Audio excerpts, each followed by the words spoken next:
strong uptick in the market yesterday after the fall off yesterday, so largely regaining all the points that it had lost in the previous day's session.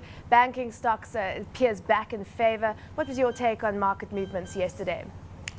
Well, I think we just saw investors bargain hunting. I mean, some of the banks have pulled out. Zenith, for example, lost a couple points yesterday, at least into trading, and that made it attractive for some investors. And we saw that across some of the other names. But we still don't see that conviction that we need to see to really push the markets where we need it to be. I think that a lot needs to happen, particularly on the banking sector reforms, also within the macroeconomic front, before we see investors significantly more interested in the Nigerian equity space. Now, we heard Governor Sanusi earlier in the week indicating that there are potential bidders for Oceanic Bank, but they still haven't decided, whether they're going to be selling the bank to some of these bidders, and that AMCON could recapitalize the bank for up to the next 2 years. What has been the market reaction to the fact that the bank is still for sale? I think that itself has also had a bit of an impact on the confidence level in the market, especially as it relates to interest in Nigerian banks. I think what the CBN governor basically expressed is that there isn't a rush at the moment to sell the banks to any of the interested parties right now. In the case of Oceanic Bank, where First Bank pulled out of the deal, there's obviously the option to have it recapitalized by AMCON, and then further on down another 12 months or 24 months, they put the bank again in front of investors. But there's still talks going on right now, and you never really know where it might lead to. Given the volatility in the banking sector at the moment, which stocks would you be cautious about investing in, and which stocks are you still bullish on and would hold on to at this stage? Well, we're still quite bullish on names like Diamond Bank. We like Zenith, we like Skybank, we like First Bank. Those form the top names. And to be honest, we really prefer the tier one names at this point, because they, I think, have the capacity to be able to drive the loan books and manage NPLs, and also come off these reforms better than the tier one or the other lower tier banks.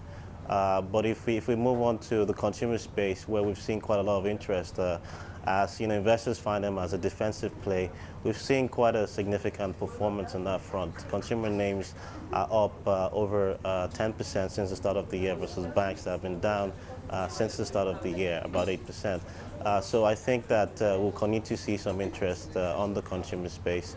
At the moment, we like the Dangote flour, we like Flourmills, and we like UACN. UACN for us is a pure restructuring play. There's so many initiatives around there concerning the Tiger brand initiative, and also plans to unbundle this logistics business and also the restaurant business. With respect to the flour millers, we see considerable pricing power there, and we think that the wheat cycle will break pretty soon as well. And Flourmills down 5% yesterday, so perhaps a buying opportunity if you say you are bullish on that stock at this stage. I mean, right. I mean, that stock is down over 30% since the start of the year. So if it's come off a little bit, I think it just presents opportunities for investors to get back in again. But we believe that stock can still move up around 80 to 90% before the end of the year. What's your price target on that stock? We have a price target of 166 naira. It's currently trading about $90. Now, the President Goodluck Jonathan will be inaugurated on Sunday. What has the market sentiment on the ground at the moment? Could we see some positive trade just on the back of this? I think market trading so far has been, void of, whatever's happening in Abuja. But I think the inauguration definitely is something to be positive about. Hopefully, President Goodluck Jonathan can bring about the necessary reforms, to incite investors, and make Nigerian equities more attractive again. He's obviously highlighted the power sector as one area he intends to focus on, and I think on the back of that, we heard Lagos State government announce one of the IPP projects yesterday, that they'll look to use to power, one of the major cities here in Lagos, so at least public utilities, So I think that is sort of the start of some of the necessary things we need to do, we need to get done here to get Nigeria to where it needs to be. And Esili, what is your response to the fact that the incoming president has cut the 2011 budget from 4.9 billion naira to 4.4 billion naira, calling for a period of fiscal prudence? Slight irony, though, that the election was extremely expensive, and also the inauguration is going to cost around 830 million naira. Well, the executive has always wanted a consolidated budget, and that's what we've seen. I think the legislators, as they basically hand over to the incoming legislators, I think they saw it fit, to reduce the spend going forward into 2011. The decline seemed to have come more from capital expenditure, which is, I think, not the right move at this point.